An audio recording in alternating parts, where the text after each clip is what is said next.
திக்கி பேசும் என்னை மந்தனாவை கொண்டவனை ராஜாக்களை தள்ளி ராஜாவாக்கினி.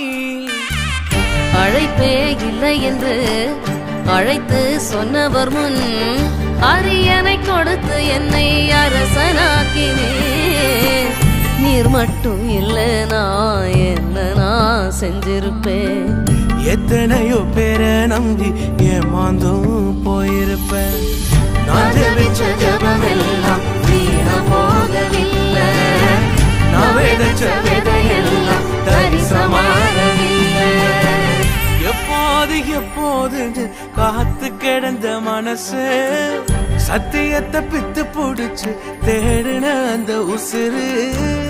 எப்போது எப்போதுன்னு காத்து கிடந்த மனசு சத்தியத்தை பித்து புடிச்சு தேடுன அந்த உசிறு.